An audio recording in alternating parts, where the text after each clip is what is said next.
Hey, welcome to After Work Conversations with Manic and the Jerk. I'm the Manic Genius. And The we got the sophisticated jerk. Yeah, there you go.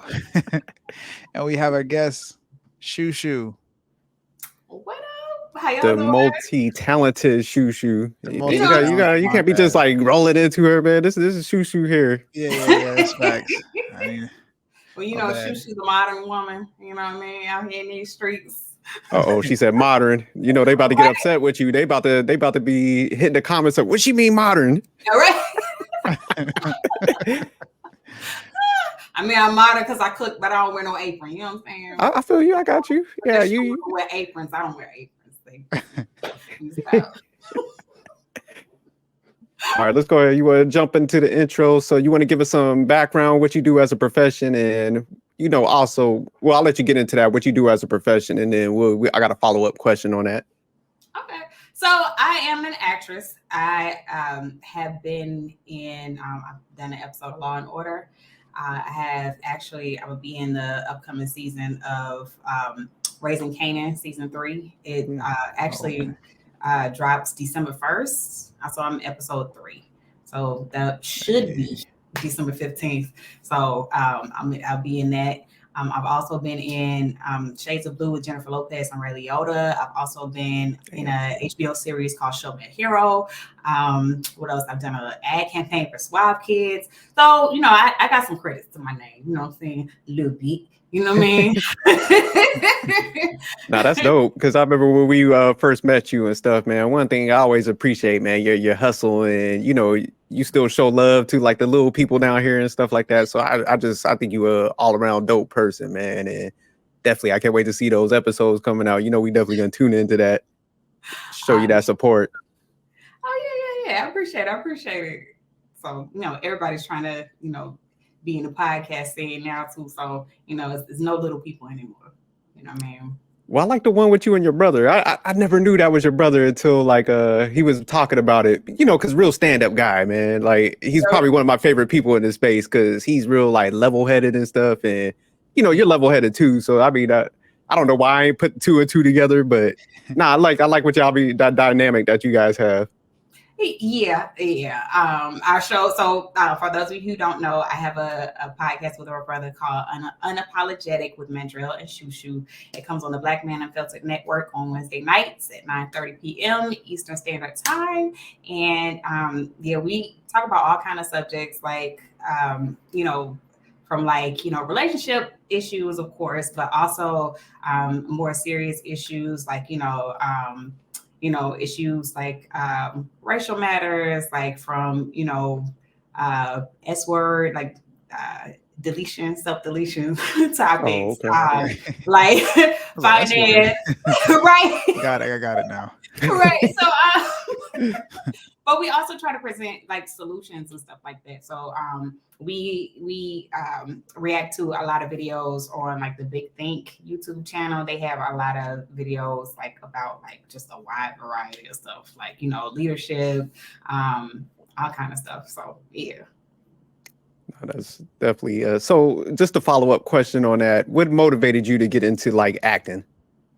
How did you kind of go down that path? Well, honestly, I got into acting because when I went to undergrad, like before I graduated high school, I went to like one of those performing arts high schools, but like I was into like the production side of things. So initially I wanted to go to college for video editing because I wanted to be an editor. But the school I wanted to go to was just like way too expensive. And I just couldn't see like, trying to take out, it was like $40,000 a year. And I just couldn't see myself taking out loans for that kind of money. And they couldn't even guarantee me a job when I'm done. So I'm just like, yeah, no. So I ended up going to University College, Alabama State University.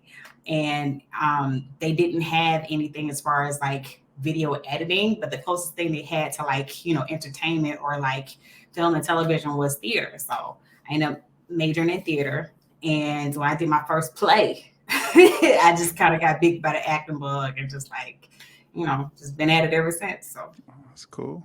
So when did you move up to New York City? I've been up here since like 2008. No, okay.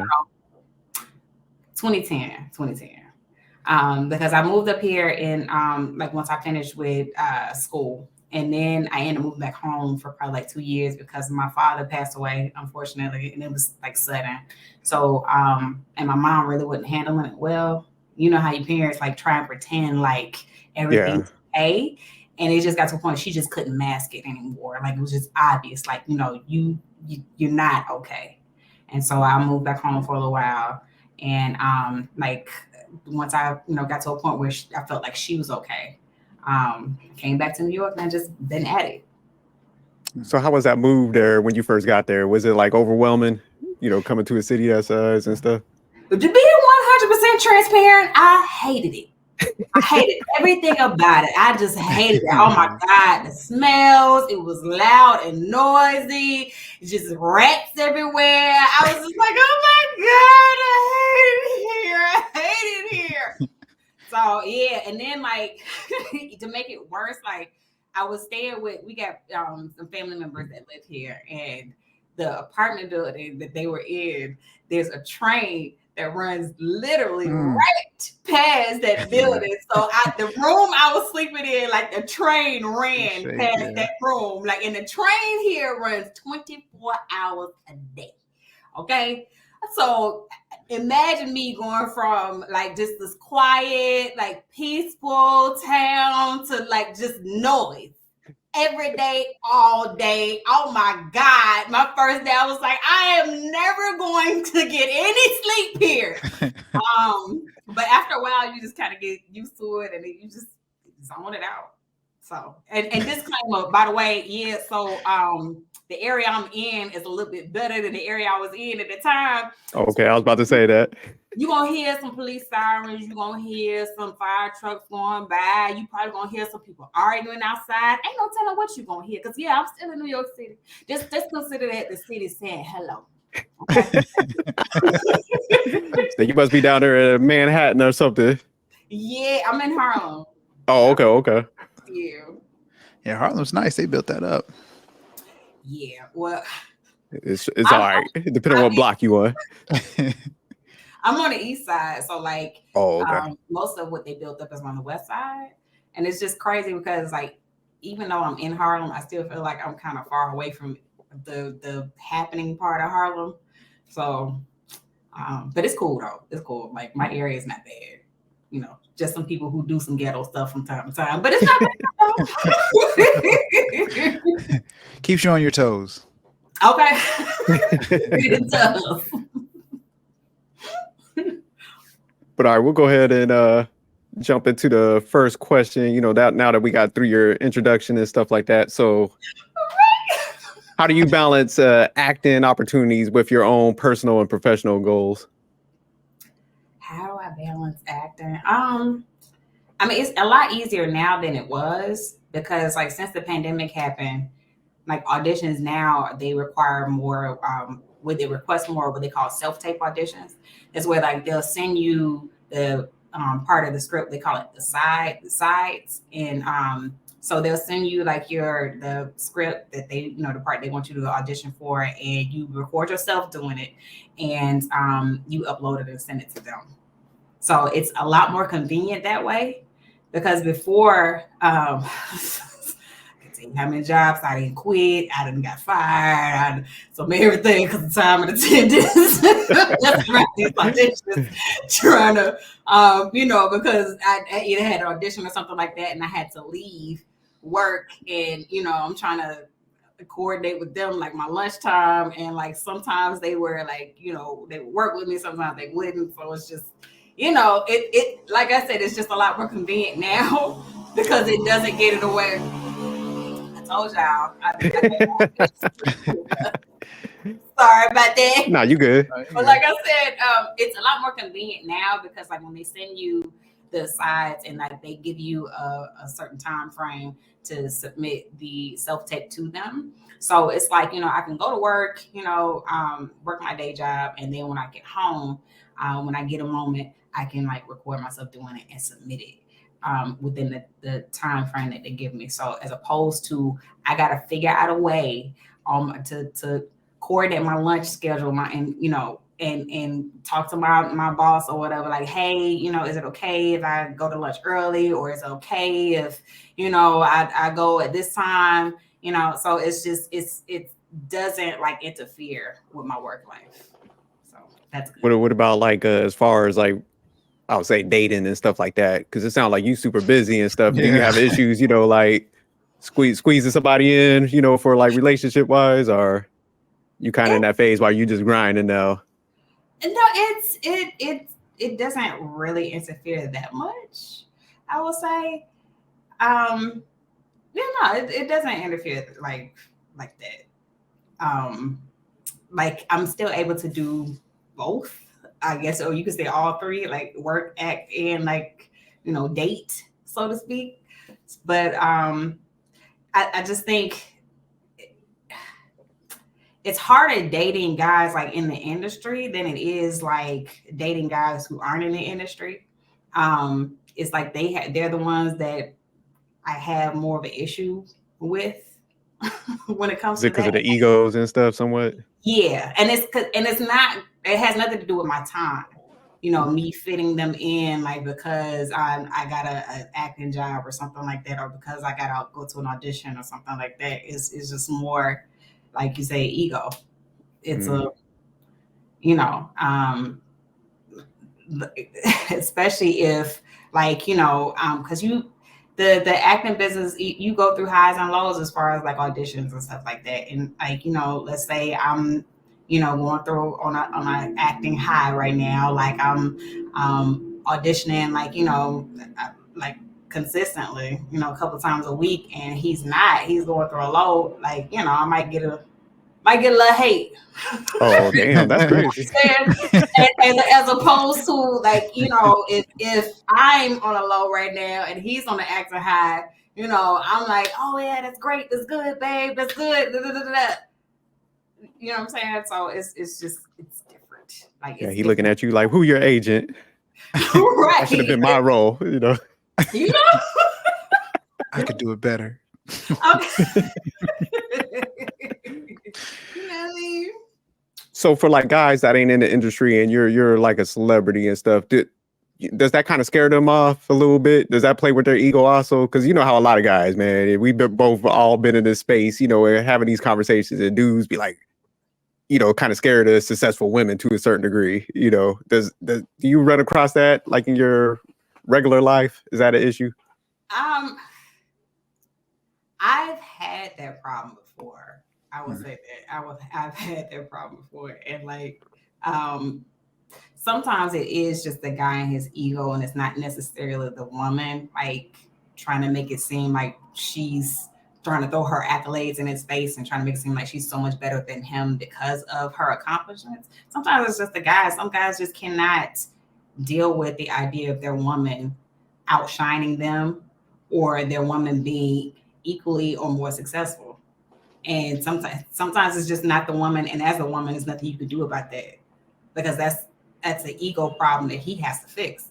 Like I would be like just so encouraging and just so like, oh yeah, babe, and like not get something, and I'm just like, oh yeah, look, ain't we happy? Look at what we did. What I'm saying? Trying to make him feel like he's included, and I'm not. I don't think that I'm above him or anything, or I'm better than him. And still, it's just, yeah. Mm-hmm. Oh, that's funny, because I remember when we first like met you, you wouldn't even like mention you as an actress or anything. You was like being real humble. Is that kind of like why you take that approach or something? Because I didn't even know you was like doing all that stuff until we like started talking in the background, but you wouldn't mention it. You was just always like quiet and stuff. I would have been shitting on everybody. Okay. I'm like, look. So I was like, Shu Shu, you gotta flex on these people. What's wrong with you? Yeah, I am like really humble about it, because the business itself is humbling. You can have a moment where, yes, things are happening for you. Yes, you are booking jobs. Yes, you are getting called constantly for auditions, and at the same time, they can be like nothing. Like you can be quote unquote a has-been. My philosophy is, as long as the phone ringing, I'm good. I'm still in the game.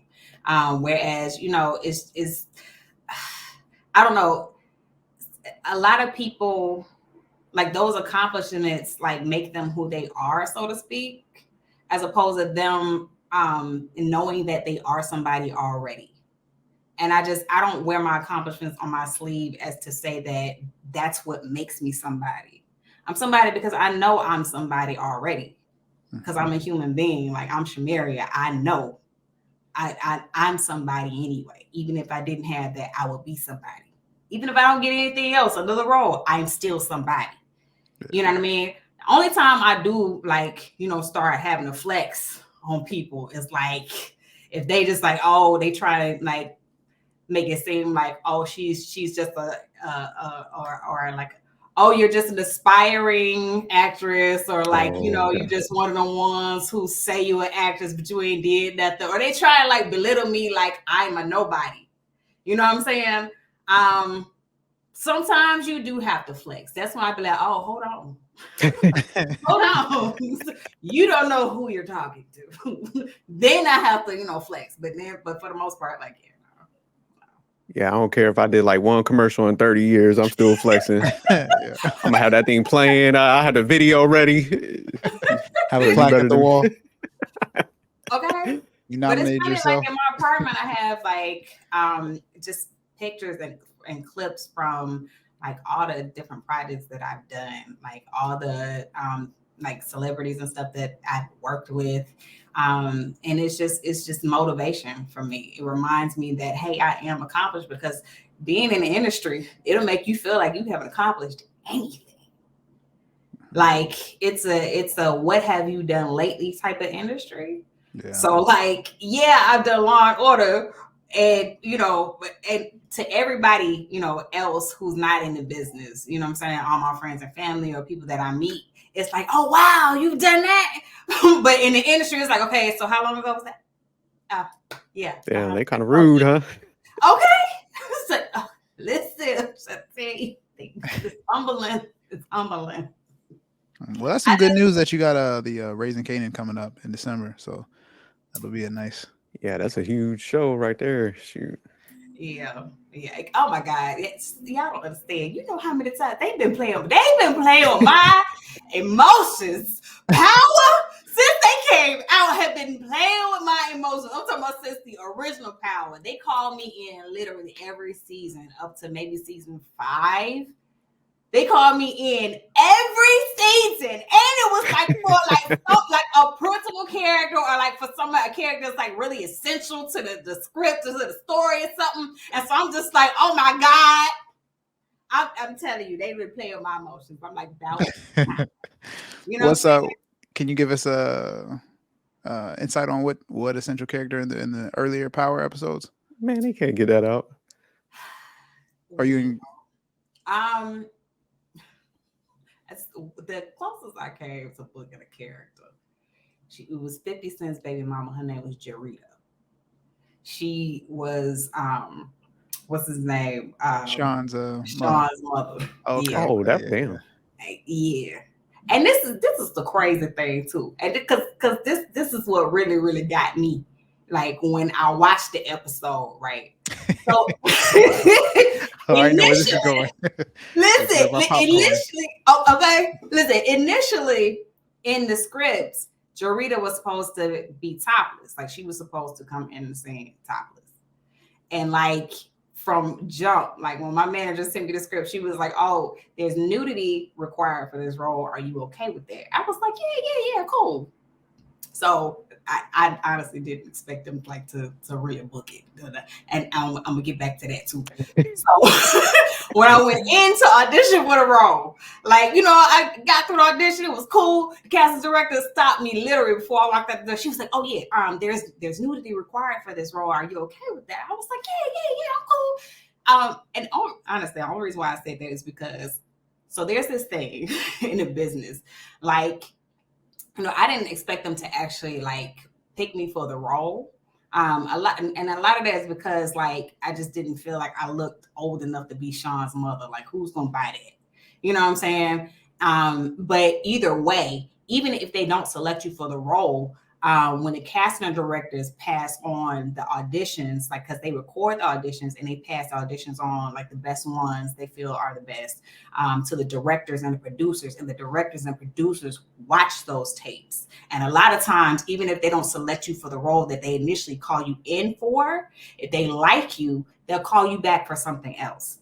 You know what I'm saying? So that was my thing. I was like, yeah, okay, cool. Because even if, you know, they probably won't call me for that, they'll definitely call me for something else. I just need the directors and the producers to see me. You know what I mean? Yeah, I got you. Yeah. That was the thing. And so I did the audition. Usually you hear something back maybe within a day or two. And when I didn't hear anything back, I was like, you know, it is what it is. I mean, I didn't expect them to select me for it anyway. Whole week goes by. My manager called me. She was like, hey, so apparently they are really considering for this role. And so the producers want to know if they give you this role, would you be available for rehearsal tomorrow? I said, tomorrow? They was like, yeah. I said, hell yeah. So, you know, they just do that as a formality, like to see that if you're still available. I was like, oh, hell yeah. I said, anything, whatever I had on my schedule is off now. You know what I mean? So like, I was like, you know, so does this mean that, you know, I got the role? She was like, well, no, we're just waiting on an official offer. She was like, you know, but it's a good sign. So long story short, you know, and it was like end of the business day. So I was, you know, just like nervous because then I thought about it. I was like, oh my God. I said, if they give me this role, I'm gonna have to take my shirt off in front of 50 Cent. This is crazy. I said, oh my God. And I was just thinking about, oh my God. I'm like, everybody I know watches this show. So I'm like, oh my God. I was like, my brother watches this show. My sisters watch this show. Like all my friends watch this. Oh my God. And then I was like, oh, and this is my first time actually meeting 50 Cent in person. My first time meeting him. Hi, how are you? So like, oh my God. And so I was just like so nervous about it. And then I was thinking about it too. Like, I've gone through this whole audition process. Like, before my manager even submitted me for the role, she called me and let me know, hey, there's nudity required for this. And I said, yes. The casting director already told me, she was like, hey, are you okay with this? And I said, yes. So it's like, if they give me this role, now I'm going back on it. And I've said yes through this whole, so that all this is going through my head. And then, you know, on top of, I knew I should have been doing a few more crunches than I was. I know I shouldn't have ate that other donut the other day. You know what I'm saying?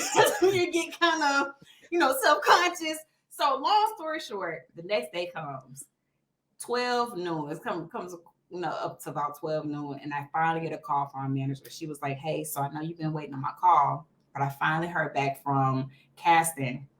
And they decided, she said, unfortunately, they decided to go in another direction. And that's the terminology they use when they decide to go with another actor over you. Mm-hmm. And so I was like, okay, cool. It was, I ain't gonna lie, it was a bit pressure off of me. It was a pressure off of me. I was like, okay. So, but, you know, I, of course, end up like, a long story short, when I watched the episode, they gave the role to Tasha Smith. And not only did they give the role to Tasha Smith, she didn't have to take her damn shirt off. She was clearly covered. I was like, wait a minute now. Y'all told me I had to take my shirt off. She kept her shirt on. What is the problem? What is going on? Anyway, yeah. So that's one of the bigger roles I went in for. But yeah, they just kept calling me back each season. And like, you know, granted, I'm a minor character in Raising Kanan, but still, I was just like, I guess after all this time, they was like, okay, well, we just got to give her something. She's been a good sport this whole time. Yeah. Go ahead. No, that's dope. Yeah, I can't wait to watch that one. I'm definitely gonna be tuning in to see that. Right. I had a good time though. I definitely had a good time. So I was just like, finally.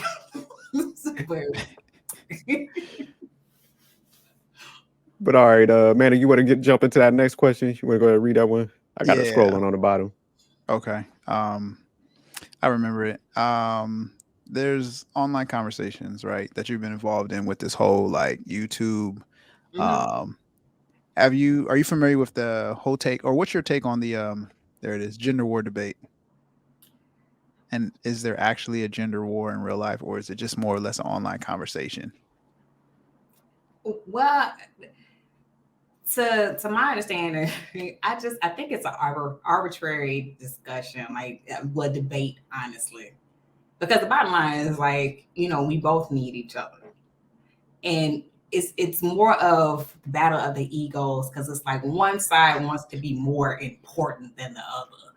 Like, no, you're not more important. Like, there is duality in nature in every area, from light to dark, cold to hot, like, male to female. And each one balances the other. And you can't, without sunlight, you can't have darkness. You can't have the moon. You know what I'm saying? Without like, hot, you can't have cold. Without summer, you can't have winter or fall or spring. You can't have any of those without that one to define the other. You see what I'm saying? How do you define what a man is if you don't have a woman to counter that? How do you define what a woman is if you don't have a man to counter it against? So it's like, you know what I mean? It's an arbitrary argument because both need the other. And if one didn't need the other, we never would have been here. So if women weren't necessary or women weren't important, then we probably wouldn't exist. And if men weren't important and men weren't necessary, men wouldn't exist. Just be a bunch of women. So I think it's our arbitrary debate. And from my understanding, it's funny because my brother pulled out a video that was from like 1960 something. Yeah, I was watching him break it down the other day. Yeah, where they were having this exact same discussion. I was like, what is the problem? What is going on? It was hilarious when he brought that out because I remember him talking about it, but like actually hearing it, I was like, damn, yeah, they were having the same conversations. The same conversation. I was like, if they've been having this same discussion since back there in the 60s, we ain't getting nowhere at all whatsoever. We might as well just call this a truce and move on because we ain't getting nowhere. So I don't know. I don't understand that. I just feel like it's a battle of the egos. One wants to feel more important than the other. But it's like, if a man doesn't have a woman, what else is his purpose? Men, they talk about men and purpose so much in this space. Then what is a man's purpose other than a woman? I feel you on that. Man, if women are gone, I'm jumping off at something. Right, because like, let's just be real. Let's just be real. Everything you do is for a woman. You get that a kind of, you can't just get a house. You got to get a certain kind of house. You can't just get a car. You get a certain kind of car. You can't just get this. It's a certain kind of. You don't make all that money just because you just want to floss on dudes. You get that kind of money because it draws women. And you aspire to have more, to make more, so you can provide a certain lifestyle for your woman. Most dudes are okay with having a hut and a 60, 70, 8-inch TV. They cool. They ain't even got to have furniture. They're sitting on dirt, but they happy. They got their big screen and they happy. You know what I mean? All the other stuff. It's for women. Yeah, so there's some truth to that. It's the same thing for women though. Yeah. It's the same thing for women. I gotta give you a little pushback though. Oh, go ahead. I saw his face. Just a little bit. Because I think even if women weren't here, it's like when you're a competitive person, you just naturally want to see yourself at the top. So it's like one of those things. If it's like, taking off your shoes, like, or getting in the car when you're a kid, like I had a brother, or I have a brother. just getting in the car, putting on the seatbelt first. So it's just like that competitive nature. So even if women weren't here, I mean, I still be flexing hard, like, just trying to shit on people. Did you think that out though? Did I think what out? Because I get you with your brother, like when you're younger, but I'm saying, man, like women ain't here, like just all dudes hanging out. Oh no, I'm it would out of be here. terrible. Yeah, I'm done. It would probably be cool the first couple of days, but after, That's like no, too much hanging out, man. That's like a college party for like 3 years. Like you gonna be burnt out. Like, nah, man, I'm good. Like, yeah, there'll be a lot of violence. Yeah. I mean, I see your point. Just a bunch of testosterone and a bunch of violence, like you said, Jerk. It's just a bunch Go of back to caveman days. okay. Listen, I don't know, because from what I've discovered too, like I didn't, I was aware of like incels and stuff like that, but I wasn't aware of how like critical or how dire this situation was. Like once I realized that most of the mass shootings and stuff like that are committed by incels. A lot of people feel like they're social outcasts, and of course, they're not the popular person, and they're virgins. A lot of them, just can't really get women, and they just taking it out on the world. And let me tell you something. Yes, the world is violent now, but it would be 1,000 times more violent. Facts. Okay. yeah. Man over here wilding. Let out some of that aggression. You definitely got a point with that one. I just learned about incels recently too, so. Manic full of shit though, because man, I think people that, like you said, Shu Shu, I think people that like actually are positive and like being around each other and stuff like that. Mm-hmm. Man, you ain't gonna want that, like just one gender and stuff like that. Manic's too social and stuff. That dude be like going crazy, man. I would want that. Hanging out with some incels. I never claimed that I would want that or even think that would be a good lifestyle. Like definitely not. But it wouldn't be.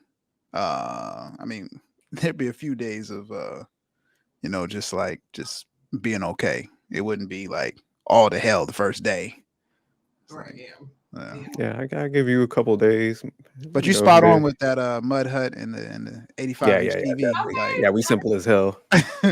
Yeah, because most guys don't care about that. Like, all the decoration and stuff like that. That's women care about all that stuff. My place is so minimalistic, it looks crazy. Oh yeah, that's the term now. Minimalism. What's that mean, Shu Shu? Give us a translation. What's that mean? He just got a TV and no decor? Right. I got 4 pillows on my couch. No, it's funny because he's hooking up his condo. He was like, "Man, I got a foosball table in here." I'm like, "Man, you ain't buy no candles." My man ain't had a plate, silverware, about an 85-inch TV and a foosball table. I was like, "Man, you ain't get no cups or nothing." Okay. Talking about you want to come kick it. I was like, "Hell no." I get some plates for. That is hilarious. What's funny though? I did this video shoot, and a friend of mine, like he was like, they shoot music videos and stuff like that by independent artists and stuff. And like the apartment that we were shooting at, so like I could tell like just certain things that says a woman lives here. So like when I was in the bathroom, I was doing my makeup, I made sure I cleaned up everything. There's like no residue of like, my foundation or nothing. Like everything's clean. I was like, because a woman lives here. He started laughing. They was like, how you know that? I was like, because it's just subtle things that says woman lives here. I was like, yeah, no. So you just tell the difference. So it's like, just certain things, certain elements is just not there when it's just a bachelor in the house. Like, no. So I have heard that. I still don't get it, but no, you can spot it because everything's like it's in a certain place. It just everything has that look. I'm telling you, man. Yep. I was like, wait a minute. Yeah, no. Let me make sure. This is extra neat over here. So no problems. Oh, okay. So you're saying when a woman lives there, it's not as neat, or No, it is like certain things are like it's just a certain order, and yeah. just things are in a certain place, and you have like certain little decorations here and there. It may not be a lot, it can be subtle, but it's still just certain little things. I'm just like, wait a minute, Okay, yeah, you I know. have no decoration, so okay. Right. You might be, you might be spot on with that. So yeah, I'm just mindful of those things. That's it. But Shu Shu, before before we started the recording, you were talking about your modern. Can you break that down? Because I like what you were saying when you was breaking that down, and then you Oh was stunting wow. a little bit. You was flexing when you were saying like, "Hey, I don't have no college debt and stuff." So Yeah, break you that know down what for us. I'm saying? Yeah, yeah, because see, I'm a modern woman, okay? Oh I'm yeah, modern flex. because I cook, but I don't wear no apron. Okay. I don't, modern women don't wear aprons. All right. And I cook because I'm trying to be economic, what I'm saying, frugal, inflation. So, it costs too much money to be eating out now. So yeah, I'm gonna get that cookbook, dust it off. You're go to educated. You got a the degree. I'm educated, you know what I'm saying? And I come with no student loan debts, Oh Hey, shit! free, you know what I mean? I'm financially free. So when they say what you come to the table with, I come to the table with no debts. How about That's what that? I'm talking about, Shu Shu. yeah, Okay. That pop is your collar. value. You said what? That's why I told y'all, man. She multi-talented. You know what I'm Come with saying? no baggage or nothing. That's what I'm saying. You know what I mean? Like, But so okay. why do you think people have an issue with the term modern? Why do you think that is? I think it's just because it's been used in such a negative way that it's associated as being negative. Because modern women are seen as not of the same standard as traditional women were. So Okay. a lot of women have a problem with the term modern woman. But I mean, in a practical sense, like I would say that I'm a modern woman. I am. I work full time.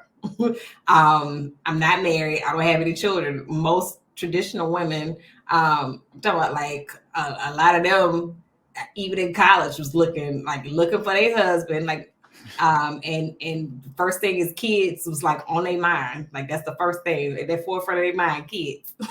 I need a husband so I can have some kids, like right now. You know what I'm saying? And I mean, and not to say that like I didn't want marriage, or like I've never, like that wasn't something that was that I was pursuing, because I was doing them like simultaneously at the same time. I had my college sweetheart. I thought we were gonna get married, and we didn't. I had fast forward, I had another boyfriend. We dated long term, and I thought we were going to get married, and we didn't. It didn't work out. And my thing is, I don't aspire to have children just to have children, or just to say that I have them, or just because, oh, you're a woman, you're supposed to have children. Well, I don't believe in having children without my husband, No, that's smart. without a man that I know is Yeah, going to be committed to me and the children as a family unit. Like I can't get with that concept yeah, of just being a baby mama because I'm a woman. I'm supposed to bear children. Like that's an unfair. Number one, that's a horrible burden to put on yourself, and then to bring another life into this world and burden them with that. That's even worse. Hmm. You know what I mean? And women don't think about that, like at all. It's just I want to be a mother. Okay, yeah, you want to be a mother, but give a thought. Actually, think about the life that you bringing into this world. They don't. They just think that, oh, I just want I want to bring a baby because I just want something to nurture, or something to love me, or something to, care about me in a way that my mom didn't, or my parents didn't, or just to feel some kind of childhood trauma, or like a void that I have in me because I didn't get love somewhere that I should have had in my life. But you only bring a child, a person into this world and pass on that same trauma, that same, void, those same problems on to somebody else. I just can't get with it. No, that makes sense. That's actually very smart. Yeah. Yeah, sounds like you're aware of the selfishness that exists when you go the opposite route. Right. I mean, because I understand a lot of the reason why I feel the way I feel about marriage, about relationships, about men is because I had my father in my life. And not only did I have my father in my life, like my parents were together, they were married as a unit. And, I say this all the time, like, granted, I'm pretty sure my parents didn't have the perfect marriage. I'm pretty sure they had their problems, but they were the perfect example of how marriage works when the couple work together. Mm-hmm. Like my father, well, our father, me and my brother, our father passed away in December 2007. Since then, like my mom, she stopped working for a little while, and then she went back to work maybe like a year and a half, almost 2 years. No, maybe just a year and a half after our father passed away, because she had to get all his paperwork and stuff like that, going in the system. And then, like, she started getting, her checks or whatever. But our mom stopped working maybe in 2009. I'm talking about since 2009, my mama ain't wanting for nothing, ain't hurting for nothing. She's still in her same house. She still got 3 cars sitting in her yard. Like, my mama ain't hurting for nothing. And the reason being is because our father took care of it. He set her up so that she was provided for, both in his life and in his death. She is still provided for. Wow. That is what a provider male looks like. Our father wasn't a millionaire. He wasn't, he didn't have all this money, but he was smart enough and he cared enough about his wife to take care of her. And he believed that as a man, that was a part of his job, his role. That was what he was supposed to do. Even when it comes to our grandfathers, like, our grandparents weren't rich. They were like, poor people. But at the least of what our grandfathers could do is they had a policy in place that paid off the house so that no matter what, like once they passed on, our grandmothers would have somewhere to go. Like that responsibility wouldn't fall back on like our parents, their children. Because as a man, it was believed that, now when we talk about traditional men of a traditional mindset believed that it was on them to take care of their wife. Even in death, that shouldn't fall on the government. But you got all these dudes out here who want the traditionalists who say they're of a traditional mindset but don't believe in any of that. So how does that work? Doesn't. But that's an excellent transition into the next question, which is, why do you think a lot of people are having issues in the dating market? I will say this. She's like, I got a lot. I saw your eyes. I have learned so much from these conversations. I really have. Like, I've learned so much in these conversations, because I guess I didn't realize just how, like, unself-aware, like, just how many people are just lack of awareness. Like, they lack, like, completely and totally, just lack self-awareness. And like, don't sit down and really think about what it is I'm looking for, and does it make sense? Like, when you hear people talk about, okay, I want a dude who got a 6-pack and he's like, got cut up, Meanwhile, like, I'm, 250, 275. But you wouldn't date a guy who was overweight. Like, so you're essentially saying you wouldn't date you. If you wouldn't date yourself, how is it that you are asking someone else to date you? You know what I'm saying? Like, it's just the lack of self-awareness. Like, and I will say this too, and because something I had to realize is that being in the entertainment industry, there is a certain you do have to be honest with yourself a lot. There's a lot of like real world, like realness that you get that whereas in the everyday real world, people give you all these pleasantries like, oh, that's so cute, even when they know it's not. No, it's better now, but when I first started out, it was still in that era where like they were 100% honest with you. If they liked you, they liked you. If they did not, you would know. You would know. If they didn't like something, they said it right there in front of you. I never forget, I was I was like auditioning for this runway show.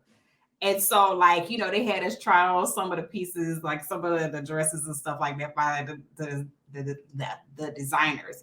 And like, so I'm 5'5", which is kind of like average height for a woman, but like that's short in comparison to like runway models. Runway models are like 10'10", 10'11". I mean, not 10'10", 5'10", 5'11". Damn. You know what I'm saying? And I'm talking about with heels off, like flat foot. You 5'10", 5'11". So I'm 5'5", super short. You know what I'm saying?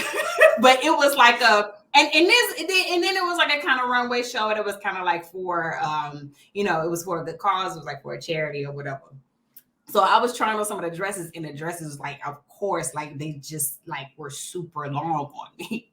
And so it was like super hard for me to walk in. And like, so the designer standing there talking to like the event coordinator, he was like, she's short. She's just short. I'm like, damn, I know I'm short. You gonna keep saying that? Like, yeah, I know I'm short. You know what I mean? Like, just things like that. Like, I've heard some of the comments and stuff like that. Like some of like casting directors have made, and like, oh God, close your mouth. Like to certain people, and I'm just like, oh God, okay. Like, yeah, no, it's just terrible. Just stop. God. Yeah, they got that tough love in that, boy. You gotta have thick skin to mess around with some of that stuff. You know what I mean? Yeah. And then and I've done stand-up comedy before. Thank God I never got booed on stage, but I never forget I did this show one time, and I'm talking about this may have been my third time like performing stand-up. So I was like still new. And we talking about this is in front of a New York audience. So New Yorkers have no chill, no filter, no nothing. So like the comic that went in front of me started doing horribly. And so, of course, like, the audience members, they just talking smack. You got hecklers and stuff like that. And I'm just like, oh my God, I got to go up after this. And so I'm sitting there just listening to the crowd. I'm sitting there having this conversation with myself. I was like, you know what? You can just leave, right? You ain't got to take this. You got to sit here. You got to worry about that. You can just leave. You can just leave. You know what I'm saying? We can just walk out the door right now and just leave. And then I stopped. I was like, you know what? No, I committed myself to this. I'm gonna do this. I was like, so it is what it is. We're gonna rock out, you know what I mean? And I was so proud of myself. I still got up there and did it. And I did a good job. Whew, thank God. So Lord have mercy. But yeah, to bring it back to my point, that has like really it I've had some of that harsh criticism. I've been in the room with women who are true to form, like market value 10s. You know what I mean? Like I've been in the room with women like that. I've been to auditions where it's like I walk in the room, it's like 10 other chicks where we look like we could be sisters. Like, oh my God. Like, damn, where you from? What's your last name? Damn. You know what I mean? Like, and so I guess I have a real world understanding of like real beauty and real average beauty, like Hollywood beauty, and then there's everyday beauty, and then there's just average. You know what I mean? Like if you would ask me, I would say for every day, yes, I'm a beautiful woman, but I'm not Hollywood beautiful. Hollywood beautiful is something different. And that doesn't mean that I'm downing myself. It doesn't say that I have low self-esteem. I have plenty of self-esteem about myself. But it's just that I know and I understand where I fall in the industry.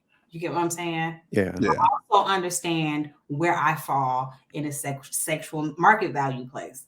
So, but a lot of women, how we gauge ourselves is, you know, when it comes to like this whole rating thing, to say that you're anything less than a 10 is insinuating that you have low self-esteem and that you don't like yourself, and you need to know, you need to big yourself up, queen, believe in yourself and all this stuff. And it has nothing to do with that. Yeah, no, that's a good point. Realistically, like when we talk about being attractive, like I've been in parties where I'm around in the midst of other really beautiful women, and I take note and notice like who the guys flock to first. And typically if it's multiple women that guys find very, very attractive, it's, you can tell how they rank them, which one they found, because they go to the one they find most attractive first, then they go to their number 2 next, and then they go to their number 3 next, and then the last person they go to is the number 4 if they 1, 2, and 3 rejected them. You got this broken down to a science. No, it's just I know. You should be studying. Like I said, people completely lack self-awareness. You know what I'm saying? So like they don't really take notice if they're in a room with other women and other men, and who and how the men move and maneuver, who and how the women move and maneuver. You know, they have this thing talking about, oh, women dress for other women and and it's true to a certain extent.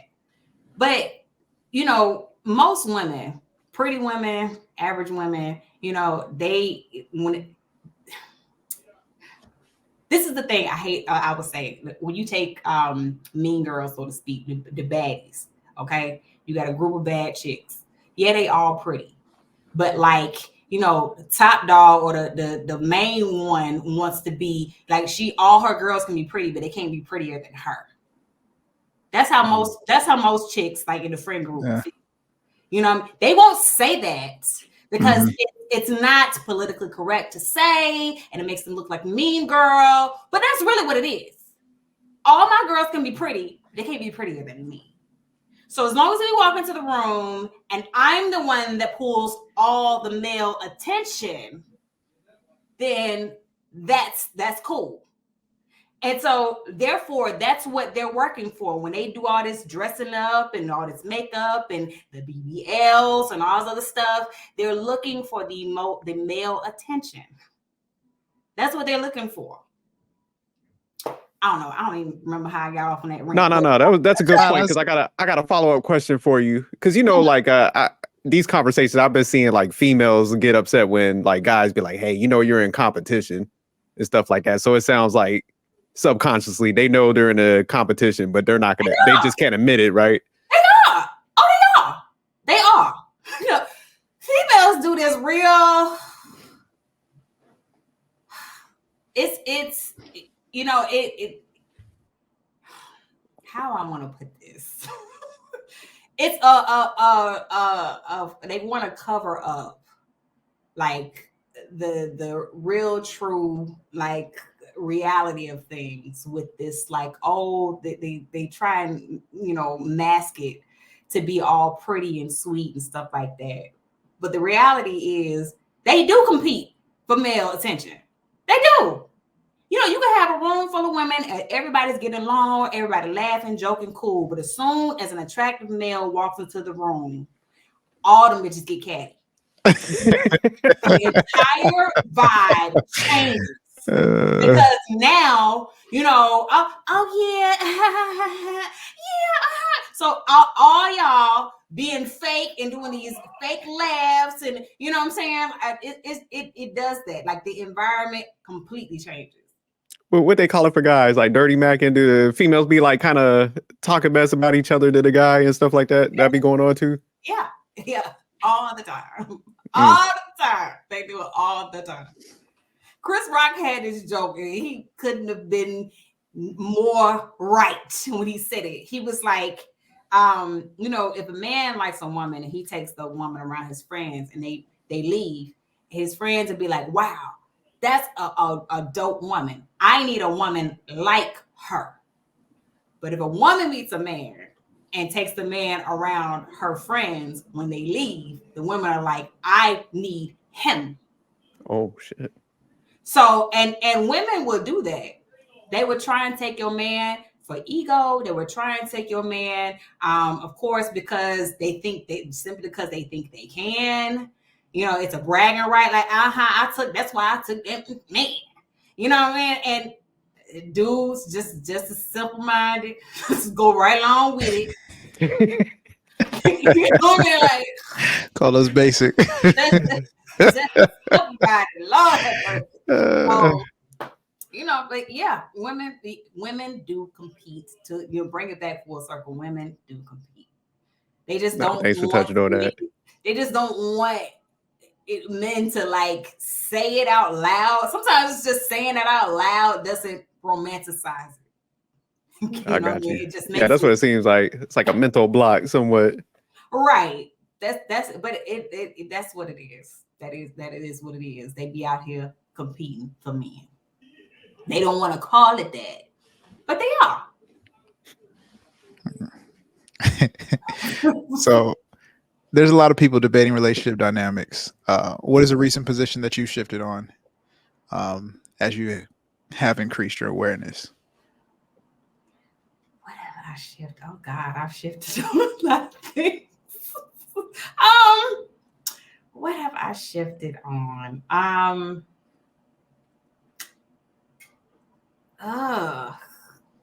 You pretty much came in pretty level and like even kill with everything. So I think that's the Shu Shu we're getting in front of it. That's the Shu Shu now. Oh, okay. You're talking about even before that? I'm saying like before, like what's like a relationship dynamic that when you first started or when you first were like dating, you didn't really understand. And then like, you're like, oh my gosh, now I really see this. And this is a real problem or like something that you've changed like for the better that you would say.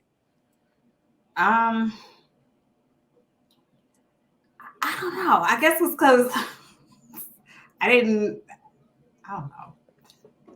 Well, I'll give you one because the one that you mentioned like the whole with you with your profession and everything, you are around, you're surrounded by beautiful women. So it's like your standard of beauty is different than, the average woman who just feels like, oh, I'm attractive, so I must, and I'm secure about myself. I'm confident, so I have a beautiful spirit. So what? You feel like a beautiful spirit falls from the ranking system. I have a beautiful spirit. Yeah, all of that. So that's one of the things. But yeah, it sounds like it definitely helped you become like, just realistic and stuff like that. Because you spot on, man. When you hear a lot of females talk, man, you just have me dying laughing because I was just watching a clip earlier, and then I guess they went around. They were asking people to like rate themselves, and you was spot on. Everybody was a 10, and they justified it the same way you broke it down. They were like, I got confidence, and this is this and this. I'm like, damn, like you can't even be honest to yourself. Right, and because saying you're less than a 10 is like insinuating in the female mind. It's like insinuating that you don't love yourself and you have low self-esteem. And it's not that. It's not that at all. It's just like, I guess a self-assertiveness, like a self-awareness that you have to have about yourself. Women, I promise you, when you accept yourself for who you are, like it doesn't make you less, it doesn't make you worse, it makes you so much more of a better person, and it helps you get farther in life, being that you can work from a realistic place, not this fake fantasy la la land. So I'm just saying, every time, because la la land always ends up, when reality hits, it hits hard. Yeah, it's just sad. But so with that level of awareness, where do you rank yourself? I'm like an 8. Okay. I give myself that, and I know I am. it's So the 8 is that including that you're debt free? Is that why you? No. I'm talking about I'm joking. no, with the debt free, that make me a 12. Okay. Yeah. Yeah, we're 11 at that point. Shit, pop your collar. Okay, you know what I mean? You broke the scale. I got cookbooks and stuff. You know what I mean? But no, like I give myself a solid 8. Okay. And that has nothing to do with lack of confidence. So I like how you broke that down, because that's honestly, that's I don't think it's the first time I've ever heard that, but definitely the way you articulate it is I don't think I've ever heard it quite like that, from just a woman's perspective. And oh, if you say you're anything less than a 10, it's implied that you're insecure, and that's why women. So that actually makes a lot of sense. So it's just like, man, I wish more women had that level of awareness and like to deal with reality, because then, like you said, once you're able to step into reality, then you can actually almost like, I don't want to say find your flaws, but you could begin to work on things that you could be better at, if that makes any sense. Right, exactly. And I guess I could realize too, I didn't realize like just how people like they can name like for instance, like I watch Kendra G. A guilty pleasure show. I can't help it. Hey, we're not gonna judge you over here. Okay. we don't judge over here. But she added a question to the questions that she asked, like the people that come on our show, and she asked the question like, name 3 flaws that you feel like you have to work on. And like almost in every instance, every now and then you'll get somebody who can actually name 3. But for the most part, most people are like, they might give her 2. Mm-hmm. And if they do name 1, the most common one they name is patience. Oh. And then it's like, I can't think of that else. That's number 2. But you don't have your own place. You're not working, but you on here trying to find somebody. But that's not a flaw. You don't think any of that. None of that you got to work on. Like none of that. But and then here the kicker. Kendra G will follow up that question with, so why would a person be lucky to be with you? Oh, I'm smart. I'm funny. I'm ambitious. So they got like 15 at that point, huh? You know what I mean? You got a whole laundry list of reasons why a person would be lucky to be with you, meaning those are positive attributes. But you can't name but 2 negative attributes about yourself? Really? Just 2? You done fired off, unbeknownst to you, about 10 or 15 just in your earlier questions. You know what I mean? Like, oh, well, I want a man who makes $250,000. Oh, Kendra G be like, well, do you make $250,000? No, but I'm just saying. Well, have you ever been with a man who makes $250,000? No, but I need to raise my standards because I'm better. I just need to. Really? Shu Shu, we gotta have definitely a part 2. I'm sorry, I'm having a good time right now. I'm just like, seriously. And you ain't got no flaws. You ain't got nothing you need to work on. So does she only pull up like women or both women and men? No, she pull up men. So who be struggling the most with that question? That would be interesting. They both like, do. Oh, they both do? They both do. You know what I'm saying? Like, I'm just, I can be a little bit more patient though. You know what I mean? Like, that's not it. You know what I'm saying? Because I give too much. I guess I give too much. That's a flaw. You know what I mean? Like, I give too much of myself. I'm just I'm too hard. That's a flaw. I can't keep falling too hard out here for women. Really? Nah, that reminded me of that interview question they always be asking, like, what's your 3 weaknesses? And then, you got to come up with something that don't sound too negative, but you got to give them a response. So that's right. Like, oh, I'm a workaholic. Right. Sometimes I got to stop and, stop working and enjoy you get those little cheesy. Okay. You give a weakness that's actually a strength. Yeah. Right. That's the thing. I give so That's much. the thing. You ain't got like nothing like that's actually like a legit like weakness you need to work on. I'm too good of a person. I gotta Yeah. work on being I love too much. too good. Exactly. I love too deeply. I love too much. I give too much. I'm too nice. Yeah. That's a flaw. Right. Yeah, Kendrick got to get a question because like one of the interviews I did, they had an ill follow up, man, and it threw me the hell off. They were like, all right, give me 3 weaknesses besides I work too much, and like the other like one like you said like patience. They were like they took those off the table off the jump. I was like, oh shit. Yeah, they threw me all the way off. I was just sitting there. I'm like, damn. I was like, can I just tell y'all like I'm perfect? Does that work? No. Right. But I mean, I got plenty of things I need to work on. So, and plenty of things I'm working on like every day. Like every day. You know, and it just makes me stronger as a person. Like, you know, emotionally, we all go through highs and lows. Like, you know, I have some days I'm great, some days not so much. But for the most part, like I'll give you a prime example. Today started off kind of rocky for me. I woke up, had a sinus headache. Then, like, you know, my supervisor called me, wanted me to come in early. I was like, I actually planned on being late. I'm about to call in sick. Like, give me 5 more minutes. I'm contemplating. Yeah. You like I got my phone in the hand, like.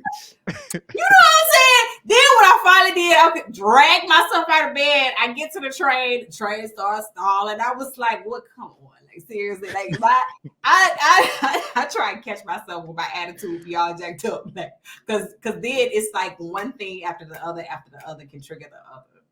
And like then you'll find yourself getting attitudes and like, you know, smarting off with people who have absolutely nothing to do with your bad attitude. It's just you have a bad attitude and you just, you know, spread it amongst the world. And I try to be aware of that. So I was like, you know what? Today is going to be a good day because I decided it's going to be a good day. And you would believe from then on, from that point on, like it's just like everything just went smoothly. Like nothing was bothering me. It wasn't like, you know, every now and then I see 1 or 2 people like run around like a chicken with their head cut off, and I'm just like, you good? I was like, calm down, it's all right. It's gonna be okay.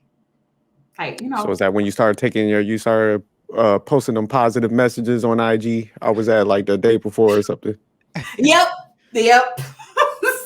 I told you I was about to start hating on your IG. I was like, look at Shu Shu over here living, got the city view over there sunny.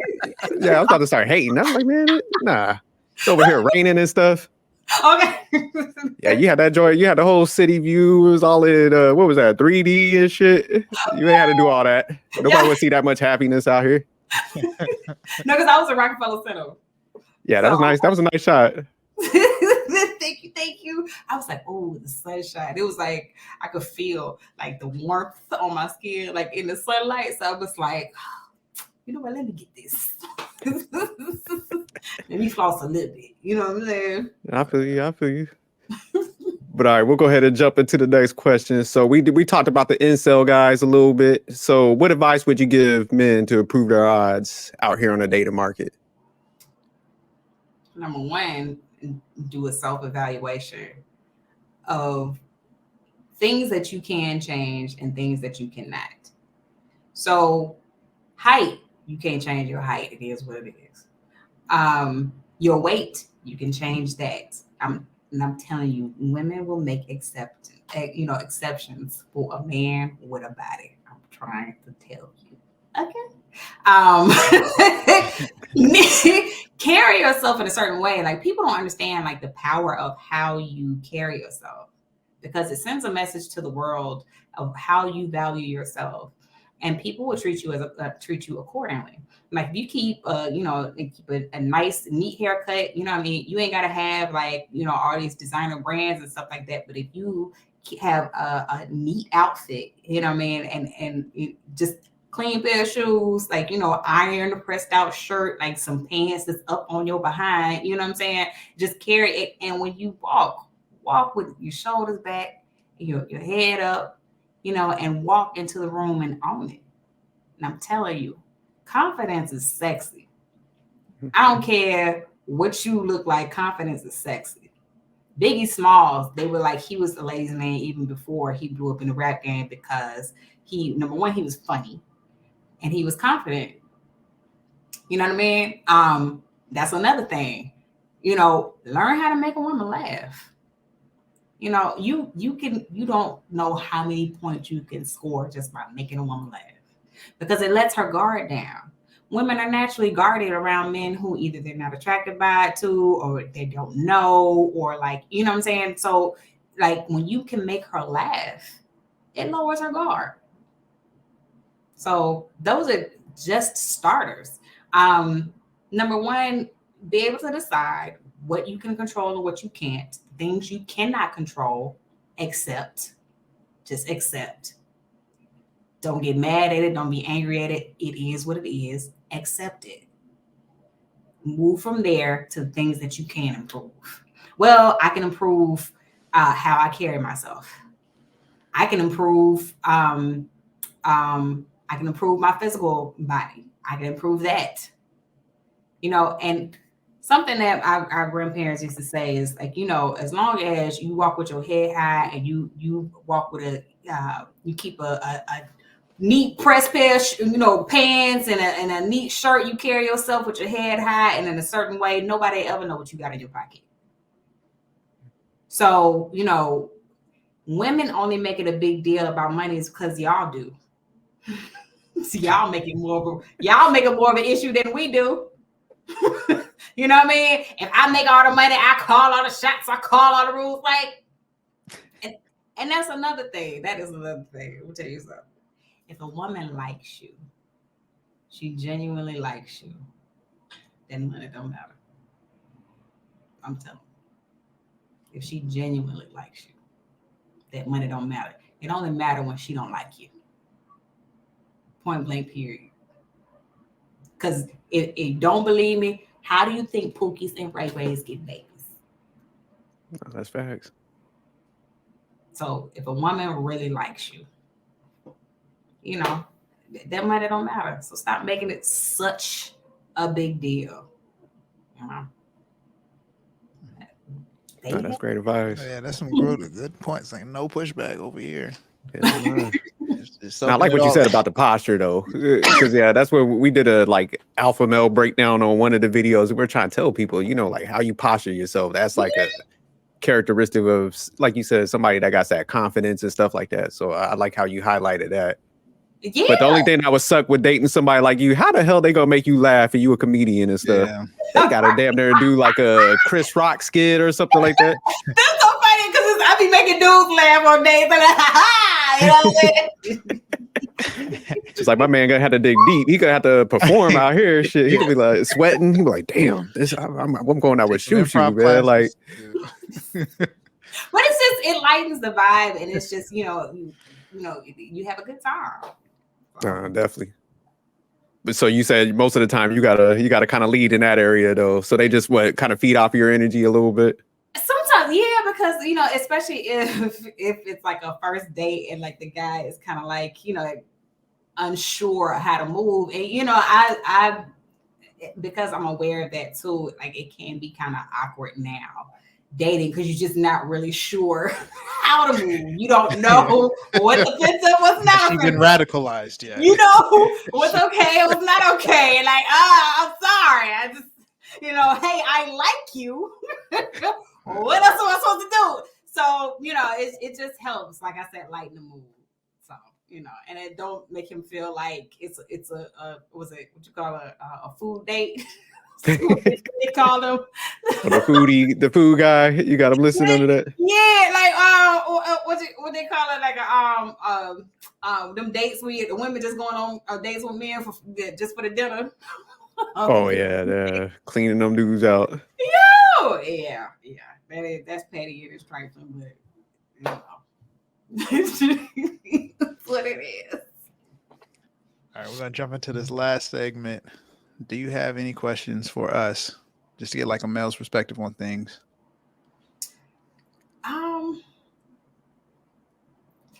okay, I would say this because Jerk, I know you're married. So what is your just from your lens looking at the chaos in the dating world now? What is your take on what's going on, and what advice do you have for single people out here in the struggle? Because it's a struggle. Yeah, man, I didn't realize it was that bad until I started talking to like people that had their stuff together. You know, like you guys mentioned some stuff to me, but I think you hit it on the head. I think you were talking about like awareness and also like the understanding. I just think people, for some reason, there'll be somebody. It's like, do you actually want good?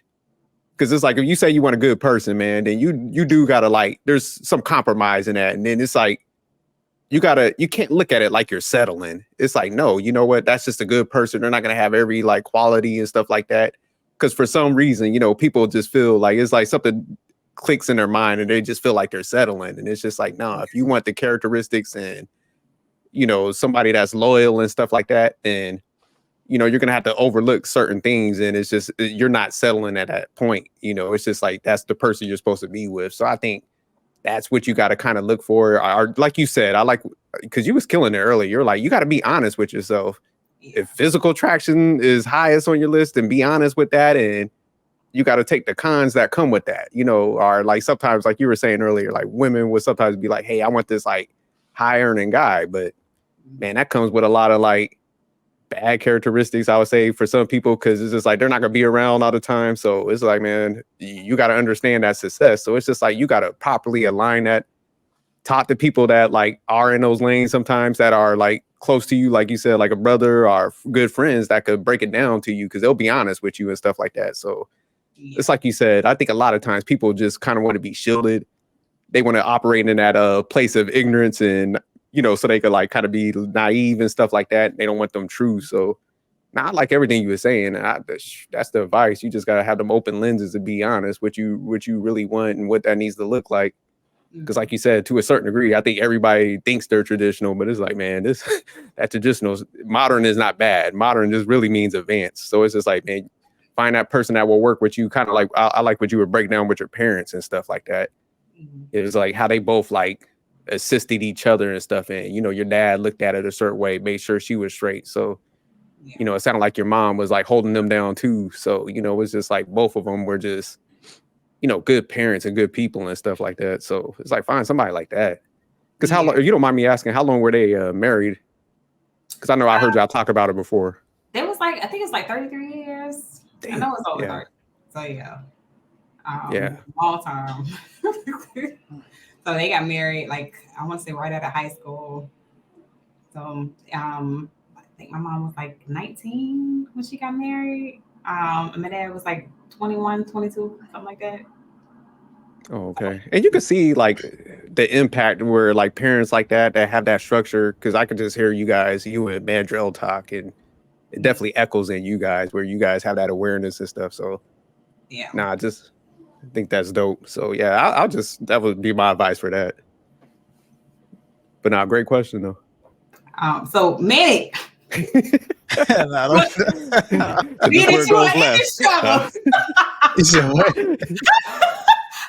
You were in the struggle. So what is your perspective? You know what I thought about? Just thought about here. Welcome to the jungle. We got 40 days. Man, it's like, oh shit. Yeah, no, that's a good song to describe it. I feel like here, like, oh my god. No, it's very different. Being on the other side. You've been on other podcasts, so I was married for some years. I was married 8 years, and then I got a divorce. And when you're married, looking like from the outside looking in, you just look at it like, man, these people are confused. It's so easy. It's just like, it's very like simple because you're not in it, in the mix. Being single now, it's very different because you see qualities in people that are, and I really know myself, and I know what works for me because I've done it before. So it's just like I just know myself so well that to the point that if I see something, I'm like, hey, that's going to be a problem in the future. So I don't really waste my time with it. So it's just like I don't want to say it's made me more picky, but there's just a certain level of standards that I'm willing to accept and not accept. But to the jerks response, nah, it's absolutely right. I've actually talked to him like on a personal level and like outside of the the whole YouTube space on just the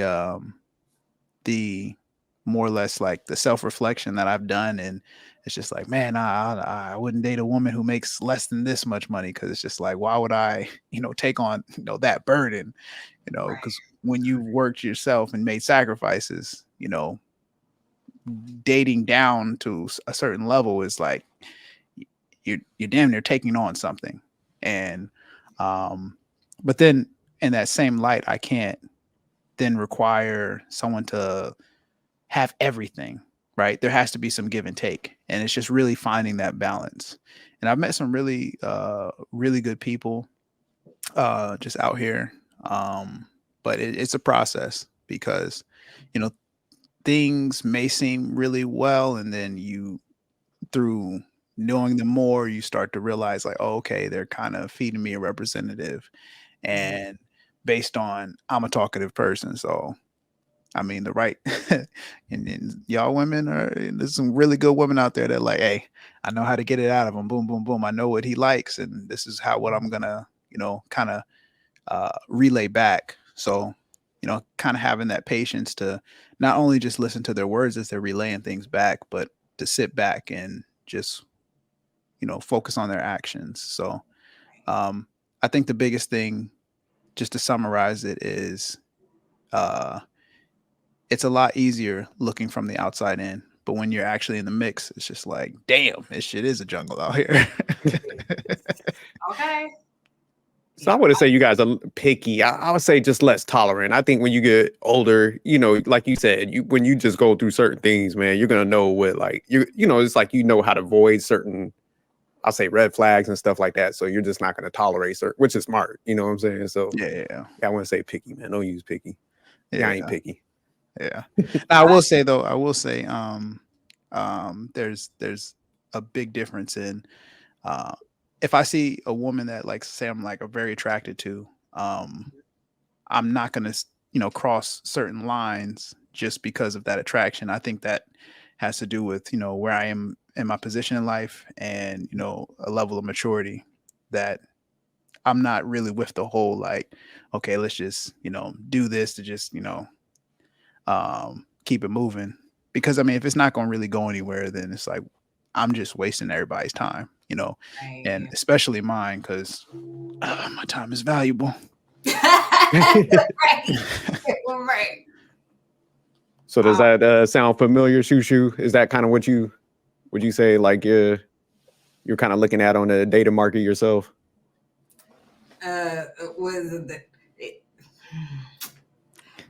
I'll say this.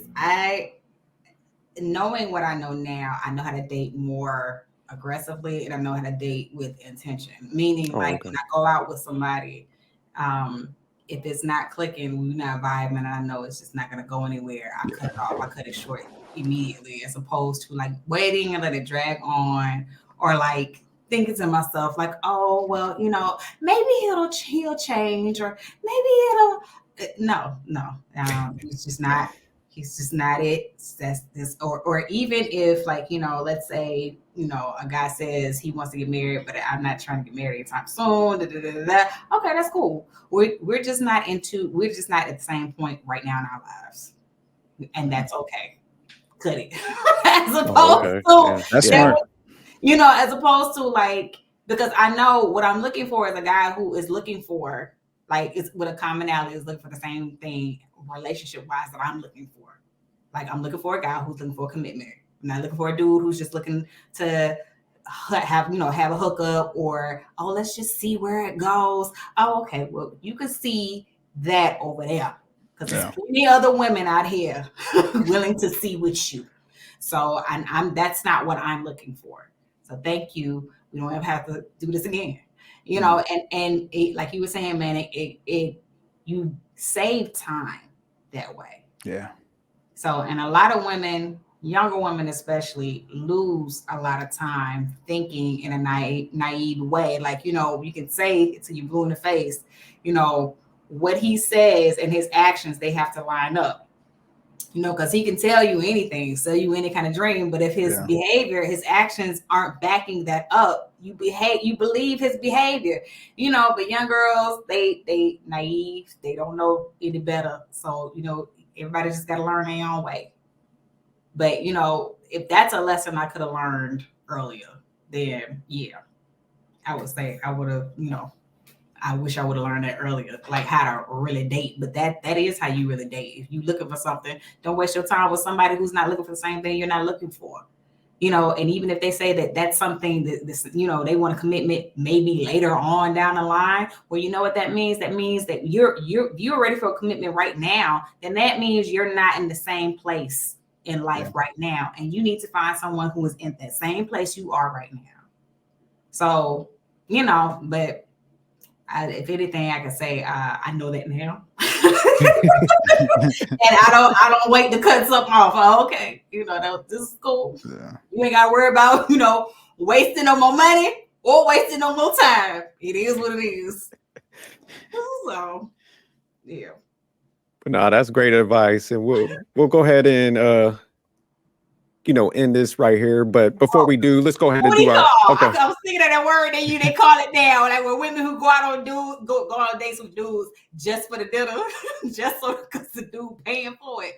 They know they ain't got no interest in the dude. They call it a foodie call.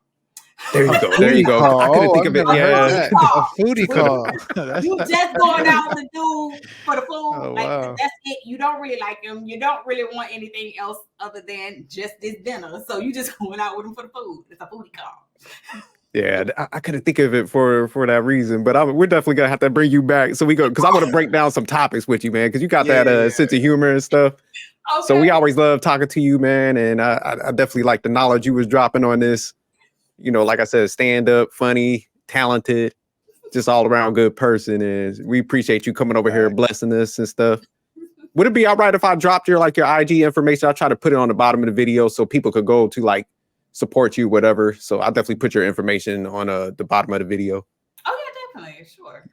All right. I appreciate that. So any parting words or words of wisdom you want to drop on everybody? Or where can we find you at again? Well, you know, you can find me on Facebook, Instagram, and TikTok at Shumerria. That's SHUMERRIA. I'm also over on the Black Man Unfiltered Network on Wednesday nights at 9:30 p.m. Eastern Standard Time with my brother on our show, Unapologetic with Mandrell and Shu Shu. And yeah, you know what I'm saying? And you catch me on a local TV screen near you. You know what I'm saying? Yeah, you definitely gotta let us know when that episode drop because we definitely gonna tune in for that. So definitely. But I appreciate y'all so much for bringing me on. Like, I really respect y'all, and I always felt like y'all were like really, really balanced, and y'all talk with a lot of like reason and a lot of sensibility, and I really do appreciate y'all for inviting me on your show. And I be ghost watching too. I told Manic this, so you ghost watching sometimes. We appreciate it. We definitely do, and that's the whole thing. It's just like showcasing women that got their stuff together, because you know a lot of times you know people are just kind of bashing on women that are out there working and stuff, and what we try to show them is like, man, these are women that could potentially come in there and help the household out, instead of everybody looking at it at them. You know what I mean? Yeah, she's got good. You know what I'm saying? Like, and yes, I do got a college degree, but I'm putting it to work. You know what I mean? Like, come on. I cook. I don't wear an apron, but I cook though. You know what I'm saying? So sell yourself. Got some, okay. You know funny. Got some comedic elements to it. Yeah. But nah, thanks again. Definitely, we're gonna showcase y'all. We gonna highlight y'all. That's the whole point of these. So, nah, thanks again though. No problem. I appreciate y'all. But all right, we'll go ahead and end this out.